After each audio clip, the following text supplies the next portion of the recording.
Boker Tov, Shavua Tov. Today's daf is daf Ayin Hey in Baba Basra. We learn for Achenu Beis Yisrael.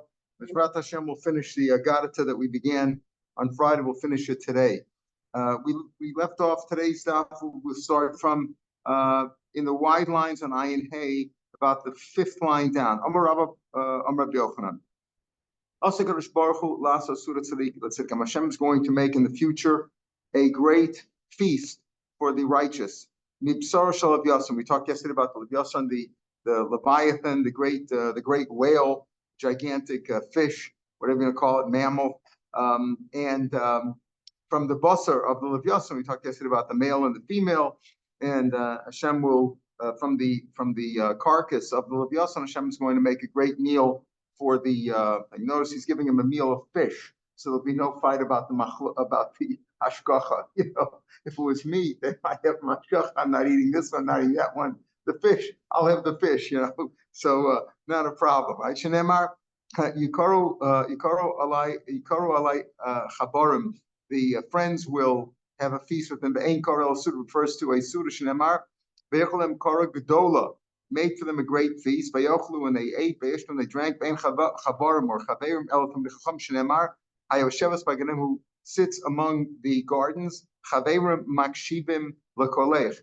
The chaverim, like we have by the yekes, where they call the Talmud Chacham is called a chaver. You know, an honored person is a chaver, not simply a friend, but a Talmud Chacham. That's what we mean over here also. That chaver refers to Talmud Chacham. And the pasuk says in Shiur "Vayoshevas b'ganim chaverim makshibim lekolech hashmi'ini." They listen to your voice, let me hear it. Bashar chalkan machalkan, so the rest. In other words, they're going to have Hashem's going to have a great feast for the tzaddikim, and then that means the tzaddikim. Notice he jumps between tzaddikim and then he goes to tzaddikim. It's a person can be a great scholar, but he's not a tzaddik unless he's also righteous in his action. And the rest of it, after the tzaddikim eat it up, then eat up the fish, whatever they eat up, there'll be whatever's left. So we divide it up. They'll use that for commercial purposes. They'll sell it. Whatever will be sold among the markets in Shalem. Yachsu bein Canaan. The pasuk there goes on in Iyov that talks about Vichal Kara. It talks about there. It says it will be divided up among the Canaanim. Now Canaanim we know were the native inhabitants of Eretz Yisrael before we took it over. It's called Eretz Canaan, Eretz Kanaani. But here it refers to Canaan Melatagar, means over here merchants. Shnemar Canaan biyado, the merchant in his hand, Mosne Nimra, or balances, fake balances that disguise and that cheat. Lashakov, he loves to oppress people. In other words, the merchants who are not honest, they disguise their. They look like they're honest, but they have false balance scales, and that cheats people. B-boy Sam, you can say from here, how do you know that Canaan refers to merchants? Whose merchants are officers. Again, its merchants are the honored people among the nation. So you see over here that Canaanim refers to merchants, and that's in other words, after the tzaddikim take part in the Leviathan, then the rest of the people will get it. Will be sold in the markets and the retail level. Hashem will eventually make canopies for the righteous people. May Orosh Yasan, who use the hide, the skin of the Yasan to make canopies for them. Shenemar Hatamale Basukosaros. Can you fill his sukkos, his canopies with his skin, with the skin of the Leviathan? Zocha, that's if they are the more righteous people. Again, we talk about the tzaddikim, the great tzaddikim. The Osman they'll get a sukkah. Lo zocha, they're not as worthy. They don't merit as much. Osman Sasa was just made a simple covering. Shnemar ubitz dagam rosho, and with the covering of the fish, he'll cover his head with the covering of the fish his head will be underneath there, meaning it won't be a full sukkah. It'll just be a cover like on his head. Zacha, that's if he merits that. Osman Sasa, if he merits, at least get the covering. Lo zacha, if he's less worthy, Osman Anak will simply be made a necklace out of the hide of the of the Levyasan for them, Shneimar v'anokam l'gagrosecha, and necklaces for your neck. Zocha, that's if he merits at least that. Osma anak lo zocha, if he's less worthy, Osma Kami simply makes an amulet for them, Shneimar, and we tie it up for your young naros, for your young maidens, young girls, Bashar, and whatever's left of the hide, Hashem will spread that out on the walls of Yerushalayim, the Zivo Mavik, and its splendor will shine. In other words, the splendor of the hide of the Vyasan will shine from the walls of Yerushalayim, which is the center of the world, across the whole world. Shneimar, the Goyim will go by your light, Malachim, and the kings, Linoga Zarchecha, will go by the shining, the brightness of your rising. In other words, it's telling you that Hashem is going to take this Levyasan that Hashem is saving for the sake of the next world. He's going to give them to eat. He's going to dress them. He's going to give them a canopy, a sukkah, make a house for them, so to speak. And everybody, the whole world, in fact, will gain from the Levyasan level. Pasuk says in Yeshaya, "V'samti kadkod shem tosach." I will make your pinnacles like kadkod. What is kadkod? Kind of a precious stone. There were two malachim who argued in heaven. Who were they? Gabriel, Michael. What is the meaning of kadkod? Some say Trei Amaroi. It was a much later thing. It wasn't angels in the heavens, but it was rather rabbis, Amaroim in Eretz Yisrael, the Marava. Umanin, who were they? Yehuda Bechizkiah. Yehuda and Chizkiah, two brothers, men of Chiyah. As it happens often, sometimes brothers fight and disagree. And Yehuda and Chizkiah had many machlokas in Roshas about. Yeah, what does it mean? Oh.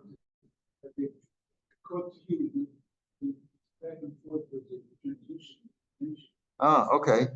Maybe from the word code, code. I don't know. Could be. We'll see. We'll see here. So here's a machlokas. What is the meaning of code? Either a machlokas among the angels, or machlokas between these two rabbis. Chadam Rishon. One says that it's onyx. Chadam Yoshva. One says it's jasper. Two kinds of precious stones.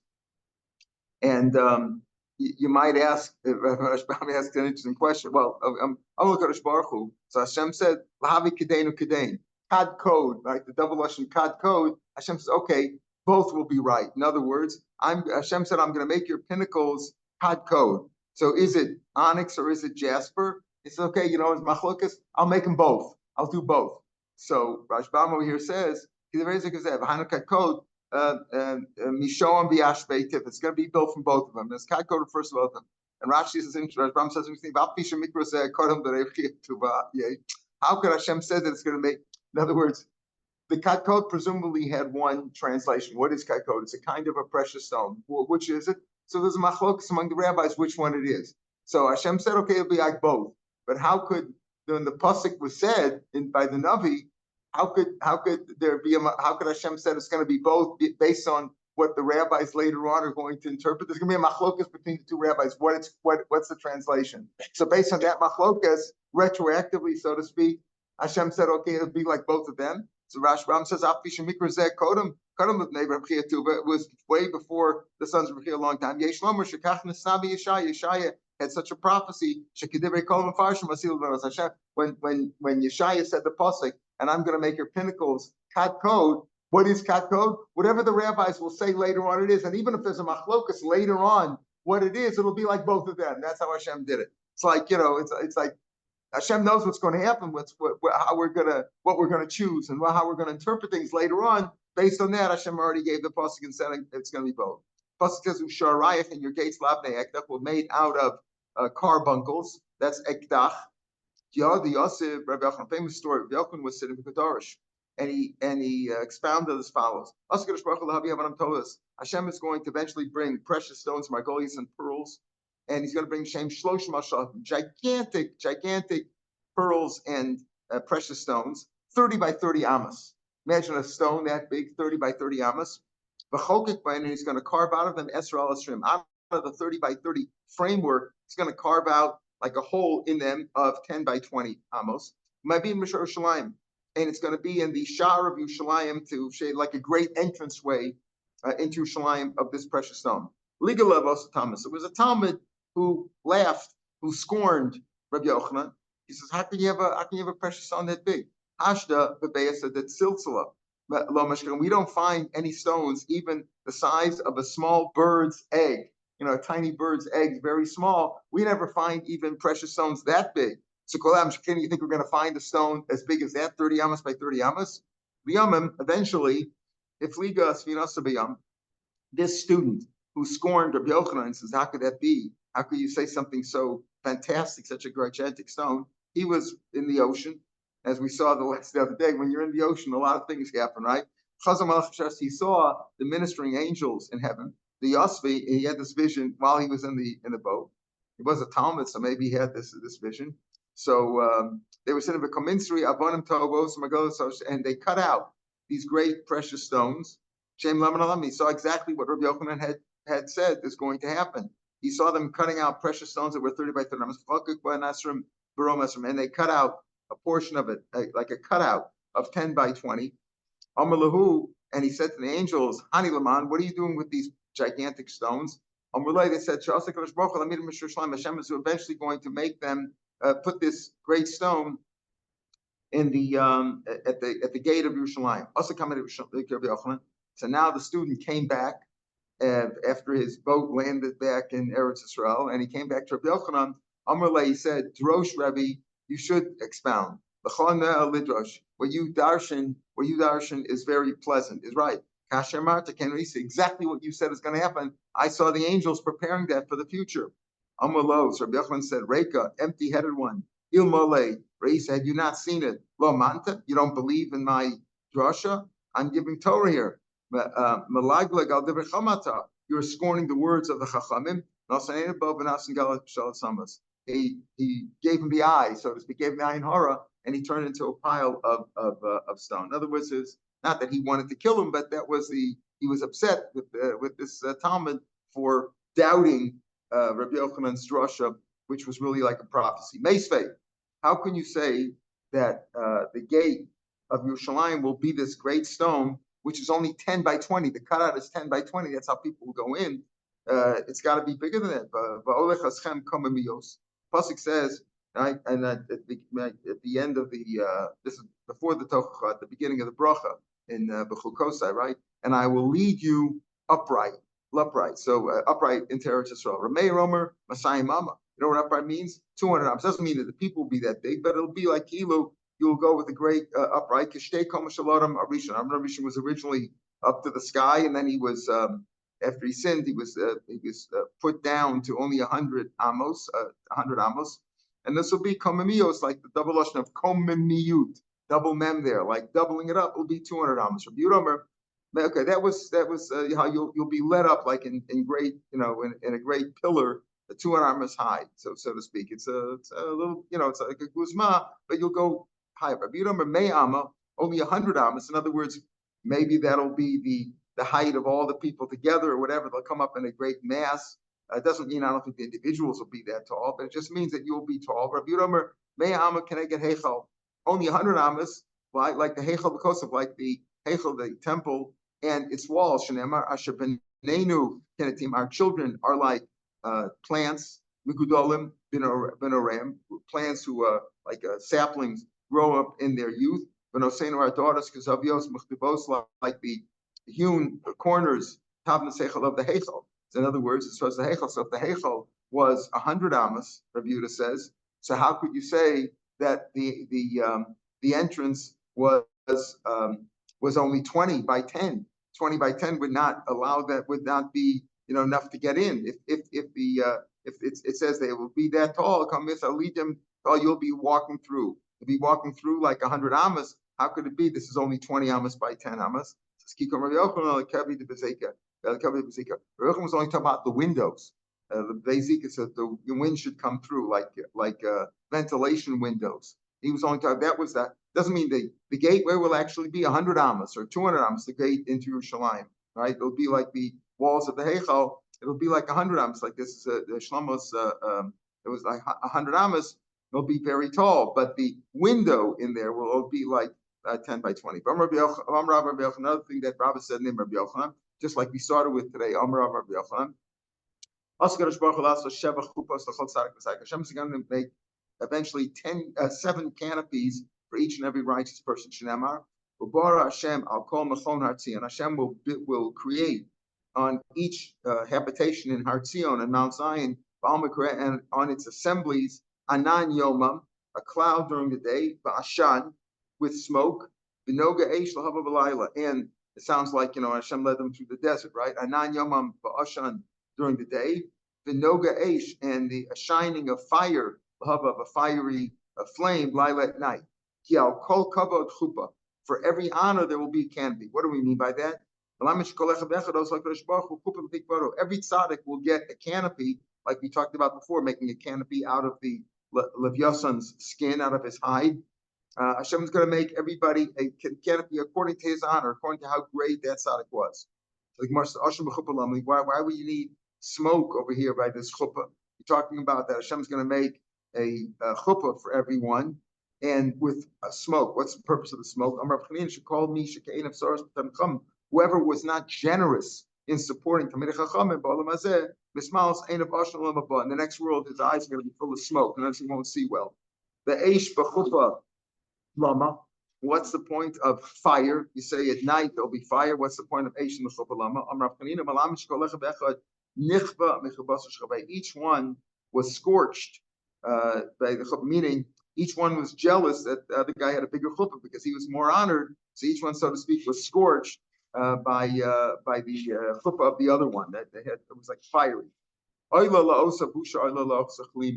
Woe unto this embarrassment and woe unto this shame. In other words, everyone who wasn't as honored as not as given as much covet as the other one, they feel shame. You see a similar thing by Moshe and Yeshua.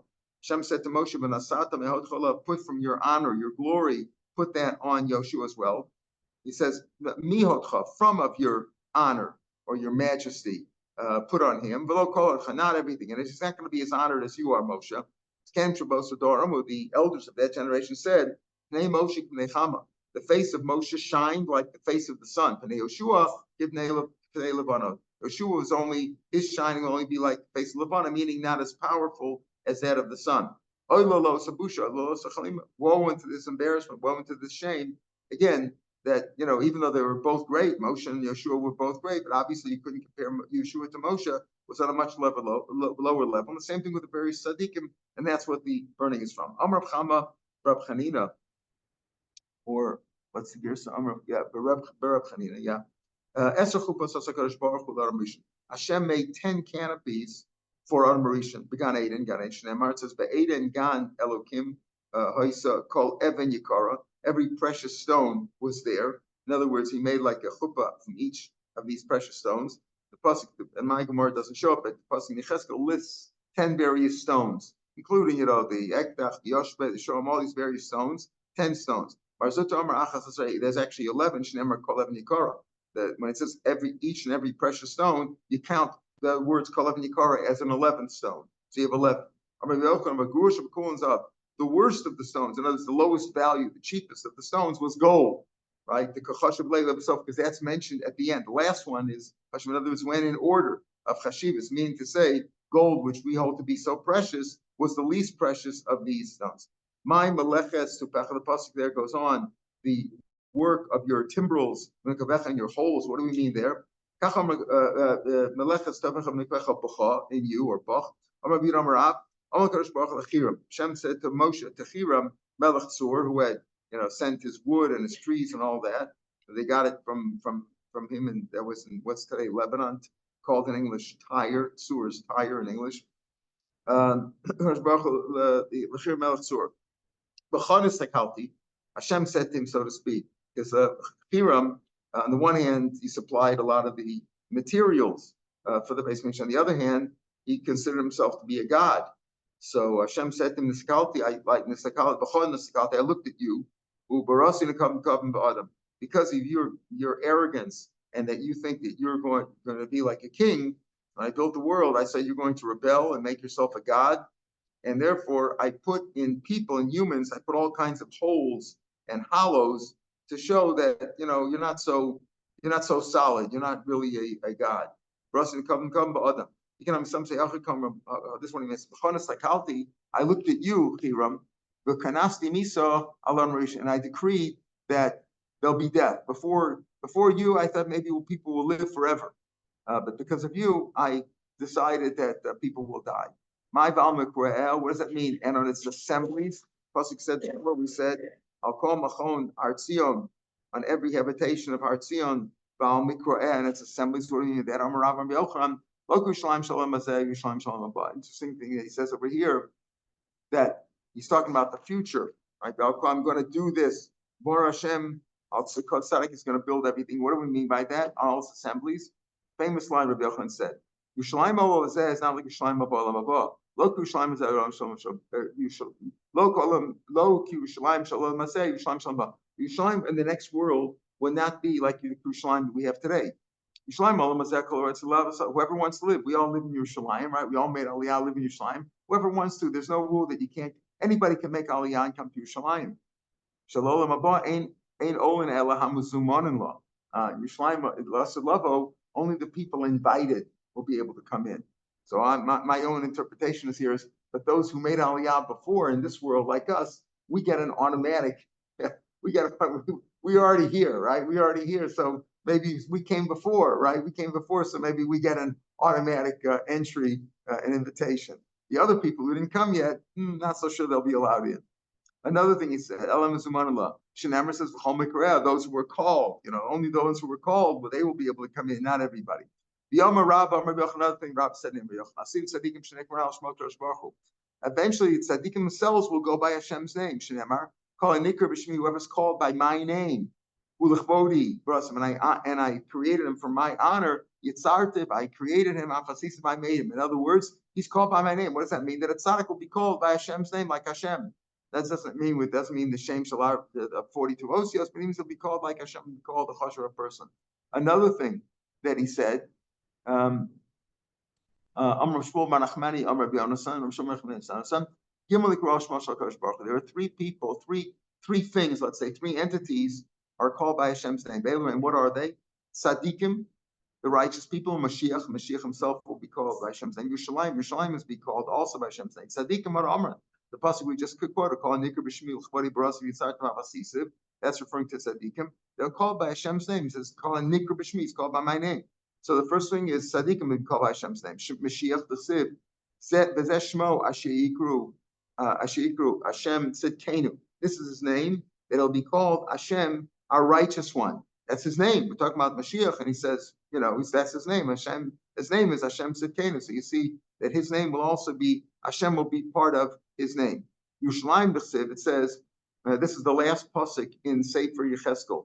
B'chsiv Saviv Shmon Esrael, talking about the measurements of Yerushalayim. It says over there will be 18,000. It's talking about not in amos. There it's talking about in konim, reeds or rods, which is like 6 times an amma. A rod or reed is like 6 amos. So it's 18,000 of Shmon Esrael. B'Shem, that will be the size of Yerushalayim. B'Shem Ha'ir, and the name of the city, Miyom, from olden times, Hashem Shama. Hashem is there. Al Tikra Shama El Shma. Don't say the name of the year is Hashem is there, but rather Hashem is its name, meaning Yerushalayim as well as the Tzaddikim as well as Mashiach will have Hashem's name. Amar Belazar. I've seen Tzaddikim She'amar Fnei HaKadosh Baruch Hu. That people will say, that the tzaddikim will say in front of the Kadosh Baruch Hu, Lefnei Kadosh. I'm sorry, rather not Kadosh. Asidin tzaddikim she'omrim Lefnei and Kadosh. We will use the word, like you ever see some people when they quote Rashi, they say Rashi HaKadosh, right? Or they say the Shalah HaKadosh, right? They talk about Kadosh. The tzaddikim will be called Kadosh themselves. Like they say Kadosh HaKadosh Baruch Hu. Just like Hashem's name, we say HaKadosh. Tzaddikim will also be called Hashenemar. Whoever will remain, the remnants among Tzion, the Hanosa Yerushalayim, those who remain in Yerushalayim, Kadosh Yeh Omar Lo. They'll be called Kadosh. These are the tzaddikim. Yom Rabbi Yochanan. Also Kadosh Baruch Hu like Yerushalayim Gimel Vasaj. Hashem will raise Yerushalayim 3 parsa. Parsa again is like 4 miles. A mile is like 2,000 amas. Not like necessarily like our miles. Different measure, but it's a large distance, right? 3 parsas is going to be raised up. I mean, it's that's lost it. We already know that it's quite raised. When they dig down, they find that the old Yerushalayim of 2,000 years ago was like 10 floors. 10 stories below what we are now. It was built on top of another, so it'll be raised even more. Shenamar, Barama, and we lift it up, the Yashva Tachteh, and we will dwell in its place. What do you mean in its place? My Tachteh, Kitachta. In other words, just like below, meaning the distance that Yerushalayim is, let's say in length and width, it'll be raised high up by that amount. How do we know it's 3 parsa? How do you know it's going to be lifted up 3 parsa? A lot of things are 3 parsas, right? Between the wave and the ocean. How do you know it's 3 parsas? It means it's a large amount. Amrli, how do I know? Amrli, Hahu Saba, one of the elders told me, I saw the original, the early Yerushalayim, the ancient Yerushalayim, the Tlasa Parsiave. Its length was 3 parsa. And now the pasuk saying it'll be lifted up like in its place. In other words, the amount that the length and width of Yerushalayim, it'll be lifted up high in the air, that amount too. So everybody will come up to Yerushalayim. You'll say, well, it'll be difficult, it'll be painful to climb up there. Who are these? Like an avana, like a cloud will blow like a cloud, like will travel like a cloud, like will fly, and like birds, same to their dwelling places. Meaning they'll fly, it'll be like without any pain. Amra Papa Shmamane see high Iba, you see over here that a cloud plus a parsa midley. It is 3 parsa removed higher up than the ground. Rashbam says from the ground. In other words, the clouds are up in the sky. It's like 3 parsa high, because we say over here that it'll be, who are these that'll be blown or will fly like the cloud and like birds. And we're talking about Yerushalayim lifting up 3 parsa. Why do we know Yerushalayim is 3 parsa? Because that's its length today, and it will be lifted up like its length. That's how far it's going to be up. And you compare that to the cloud. So you see that a cloud is 3 parsa high up in the air. Amar Chanina bar Papa, the first of the wide lines of the Gemara. Hashem wanted to limit the measure of Yerushalayim, not to make it as big as you want, but there was a measure. Shneim pasuk says, he said, he saw a man going, and he said, where are you going? By Omer line, he said to me, I'm going to measure Shalayim, liros kamarachba v'kamarachba. I'm going to see what is its width and what is its length. Amru, so the ministering angel said before God,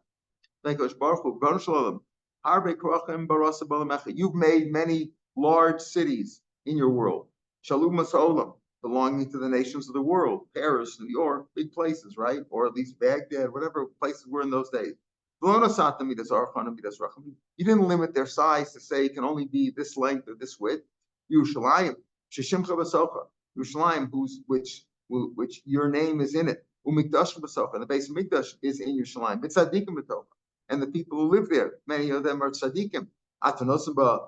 You're going to limit its size. Why should Yerushalayim be smaller than the great cities of the world belonging to the Goyim? Yad, by Yomer Elov, he said to him, Roots, run, let's tell that boy who's going to measure the city, Lamer to say, Prozos Teishveis Teishav Yerushalayim. Yerushalayim should remain an unwalled city, like already Prosim, like you find in the Megillah, right? Should be even though it had a wall eventually, but that wall wasn't presumably for protection. It wasn't limited by God. What God didn't say can only be so big. Why will it be so? It'll be without walls. Because so many people and so many animals are there. It's going to be without walls, meaning it'll be as big as they want it to be. Amrish Lakish. Hashem is going to add on to Yerushalayim. And even today, Yerushalayim is much bigger than it was then, right? And some say that Shaila about what's Yerushalayim in terms of living in Yerushalayim, in terms of maybe Tesvav, Adar, whatever the issue is in Yerushalayim, that if you pay taxes to Yerushalayim, even if it's places as far away as Mevaseret or Gilo or whatever, pay taxes to Yerushalayim, that it's considered part of Yerushalayim. Hashem is going to add on to Yerushalayim, also Yerushalayim, 1,000 times. And here's a strange word, Tafaf Hinos. It's like 1,000 Tafaf. We'll explain what Tafaf means in a second. So Elif Tafaf is like 1,000 times of 1,000 gardens, like 1,000 gardens. What does that mean? He's going to add in Yerushalayim 1,000 gardens. Elif Kafal Midam, 1,000 towers. Elif Litzi Perinos, 1,000 palaces. Elif Shani, 1,002 Shiur Tefros, 1,002 mansions. Mansions aren't just big as palaces. All that's going to add it on. And each and every one of these items that we talked about, Havakit Sipori B'Shavas will be as big as the town of Sipori, which was a very big town in its heyday, so to speak, in its prosperity. And how big is that? Tanya Rav Yossi, Rav said, I saw Sipori in its prosperity. It had 183,000 markets, just 180,000 who sold like a cooked dish with meat and mincemeat, whatever he calls it, a pudding. They had 180,000 markets that just sold that. So you can imagine how big the city was. That's what he means to say, very, very big. Okay, now, what are those words that we talked about? It says Elef Tofef, it's Elef Kofel Migon. Tosa says that these are the ways they were constructed. Pirush Genal Shavos, that they're Tofef, meaning they're all the same size. 1,000 of those gardens. Kafal Rajbam, Tosa says, are Kafal Mina Mudim, pillars, like strong cities. Rashbam says, interestingly, he says, it's not clear, he says, these are gematrias. Like if you look at the word Tofaf is Pepe is 169, right, 80 and 80, 169. What does it mean? 169 of those? He's going to add on 169, it's 1,000 gardens of 169 measures of some sort. It's not clear what it means. Rashbam says, 169 what? That's apparently the measure of each one of these 1,000 gardens. Kafal is also. Rashbam says all four words. Tafaf, Kafal, Litzui, and Shiloh, these are all gematrias. So Shiloh, for example, would be 345. So maybe that's the measure of these mansions, 1,000 mansions of 345, whatever, some measure of that. The Ritva doesn't really go with either one. He says, he brings down the Rashbam, and he says, Pirush Rashbam Shem Osios Cheshman. It's like a gematria. He says it's a nice way of describing it. V'anochon, says Ritva, Shehem Migrashim Metchum. These are simply names of the migrash, the area, the field, or whatever, and the boundaries. It's just a nice way to describe these various things. So he says gardens, like the first one would be 1,000 gardens. And what are the gardens? It's a way to describe the gardens. It's a kind of a garden, a tufaf garden, or a kefal midolim. It's a kind of describing the tower, and the same thing with Lisha, and the same thing with Shiloh. Tanya Rabbi Yossi. Rabbi Yossi said, I saw that, and that's how big they were. So if he's adding on, if he says each one will be the size, and these are tremendous, gigantic amounts of gardens and mansions and palaces and towers, and there's so many of them, and each one will be like the like Sipori in its prosperity, and Sipori had so many of them. So each one will be as big as that. That's quite large. It's an unfathomable number. And the pasuk goes on in Yecheskel Batzlos, and the rooms. These are like the side rooms in the base of Mikdash. The base of Mikdash Levo. Sela al Sela would be each one by one. Shalosh and Sela el Sela, or it's like one on top of another. 3 Bishloshim, 3 and 30. What do you mean by that? Palmim. Pasuk says Batzlos Sela el Sela Shalosh Bishloshim 3 and 30 times. What do you mean? My Shalosh Palm. Amra Levi. So Rav Levi says, and here's some Rav Levi, Vitema Amra Papi, Itema Amra Papi, Mishuma Bishua, the Sachni, Mishua from that place of Sachni. Im Gimel Yerushalayim, if Yerushalayim will be 3 times as big as it is today, then then each area will have 30 dwellings, one on top of another, Lamala. It'll be like 30 stories high. Im Shloshim Yerushalayim will be 30 times as big as it is today. Then and each part of the city or each building will have 3 stories on top. In other words, it'll be multiplied by a factor of 33 in total for each and every dwelling that there is today. Itmar, at the 2 dots, about 12, 15 lines from the bottom of the page, we come back to the commercial area, right? We talked about you sell a boat, what is included with it, what's not included with it. And here we're talking about metalclin. So less is included. And Rashbam said at the beginning of the parak that when we talk about metalclin, there's no question, there's no difference between makdish, between giving something, being sanctifying it, giving it away, or selling it away. You only include what's really considered part of the item. So we said the mast, the sail, the oars, everything that's necessary for the boat, but not the detachable things or the staff, the slaves that he has running it. That's not included. Itmar. How do you make a kinyan on this? Kinyan has to be where the person who's giving it away or selling it or transferring it, the one who owns it, he's giving it, wants to give it to you, and you want to acquire it. So the Chum said you have to have a symbolic kinyan to make it happen. When it comes to karka, we know karka is nikta b'kesef shtar v'chazakos, learned out of psukim, right? That's how you acquire karka. When it comes to metaltalin, it has to be done with the symbolic kinyan, and it depends on the kind of item is. If it's a heavy, like we call it, behema gaso, like an elephant or a heavy animal that you can't move, just handing over the reins is good enough. That's called masira. If it's something that a very tiny item, like an item you buy a carton of milk, you pick it up, you count it that way, hakbal. If it's like regular, small animals, you do it with mashicha, you pull it. Okay, how do you acquire a boat? If you can pull it, if you can pull it, we're not talking about an ocean liner that you can't pull, right? It's got to be moved in some other way. Maybe you drive it, whatever. You have to show some ownership. When it comes to a boat that you can move, if you pulled it a little bit, you're calling it. Meaning, let's say the boat takes up 20 meters long.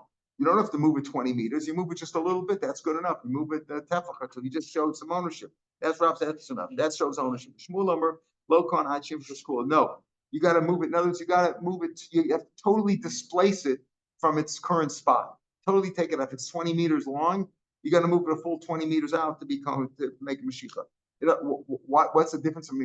To show what is mashicha, that like Rashbam says, that you can't go back on it. In other words, that once that's done, if they agree to it, and it's not the money, they agree to the price, but they agree to making a kinyan. Rashbam says, maybe say where you can't retract, can't change his mind. The metalpan ain't most conas, money doesn't do it.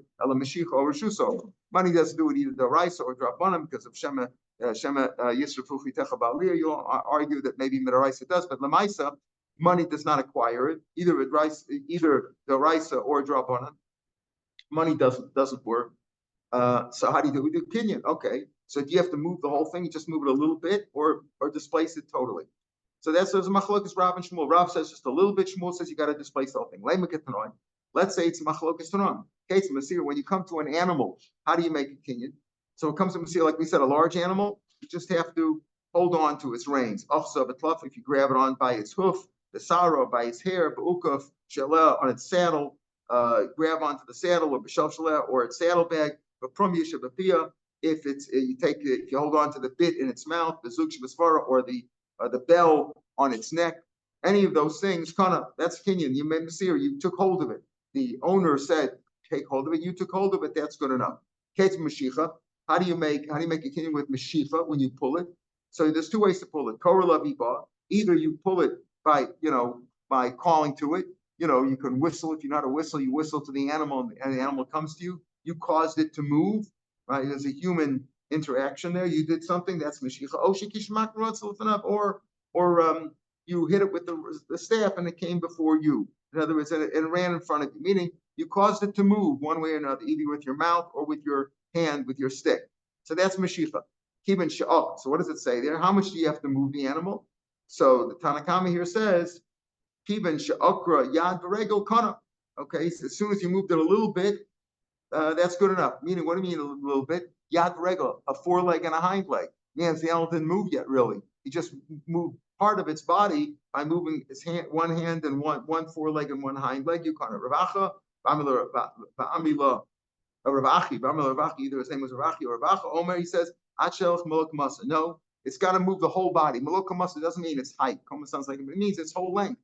You have to displace it totally from its spot. So Lema Rav Damakanatam. The Rav goes like the Tanakam, just have to move it a little bit. Like the ship and the animal, the same thing. Shmuel Damak and Shmuel says, Racha, no, you have to displace it totally from its current spot.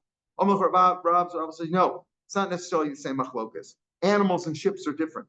I can even go like Rav who says you have to move the whole thing. Where Rav was talking about an animal, the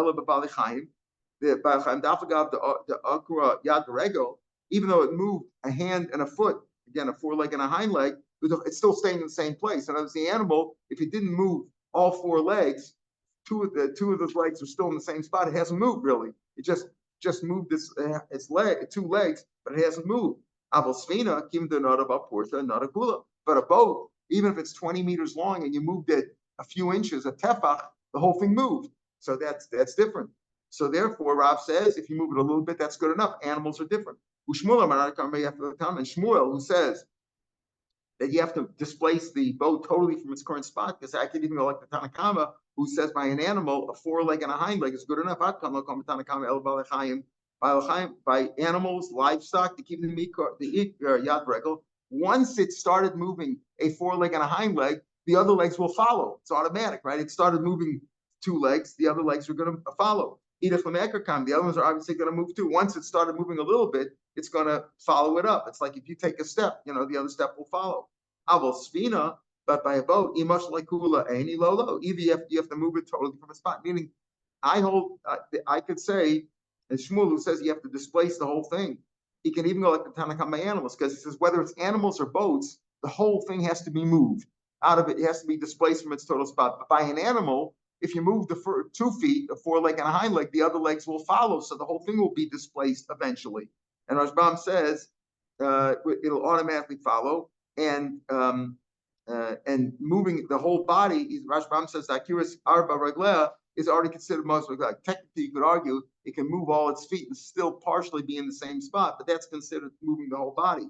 So he says by a boat, either you moved it out of its spot totally, you have to move the whole body, displace it from its place totally, or not. So therefore, the machlokas by animals is not necessarily the same as the machlokas by boat. But by boat, we're clearly saying that it's a machlokas. Rav says you can move it a tefach, that's good enough. Shmuel says no, it has to be totally displaced. Now here he brings down that the Rosh and the Rashba say the machlokas is only by a boat or by animals. Why? Because by a boat, and by animals, you're not moving it totally on its own. With the boat, the water is helping to move along. If the boat was in dry land, you wouldn't be able to pull it, right? It would be stuck. You wouldn't be able to move it, or it would be very hard to move. But here in the ocean or in the water, whatever, in the river, that's helping it along. By the animal too, you might kick it or you might call to it, but its own mind is also causing it to move, right? He could refuse to move. You pull an animal, he doesn't want to move, he doesn't move. So there's another agent helping to move this along, as opposed to an inanimate object which is not on the water. So he says the machlok is done by a boat and by balachayim, by other movables. If you moved it a little bit, you moved the whole thing. Since you moved it a little bit, when you're talking about pulling a small item on the ground, a box or whatever, since that was totally with your strength, with your there's no other agent involved, then if you moved it a little bit, that's good enough. That's how the Rosh and the Rashbalim. Rashbam, we're going to have later on holds just the opposite. By other metalflin, even Rava's motor, you got to move the whole thing for it to be moved. You got to move it, displace it totally from its spot. So here we're talking about animals and boats, and maybe they are not necessarily the same animals and boats as Mar just explained. The machlokas by one is not telling the machlokas from the other. But what is the effect on other metalflin that have no water pushing it or no animal that it's got its own mind? So it could be that by other items, you only need a little bit. That Shmuel's motive to Rav, that only a little bit is necessary. You move a little bit since it's your power totally. There's no water pushing it along or no animal's mind pushing it along. Then a little bit is good enough. Or the Rashbam just the opposite. By metalflin, even Rav's motive, you got to move the whole thing. Other folks can argue and say there's no difference between Svina and Shal metal, but there's a svar at least to say that by boats and by animals they might be different than metalflin, because here there's another agent involved, either being the water or the mind of the animal. The animal's moving along here. So we're up to Lein Mekani Tanoi, the last line on the page. Maybe this machlokas Rav and Shmuel is based on another machlokas that we'll see tomorrow, Mitzvah Shem, between the Tanakama and Rav Nassan about Mashiach and how you make the kinyan. All right, I'll pick it there tomorrow. Have a good day, everybody. Shavua Tov. Shavua Tov. Beautiful. Thanks. All too.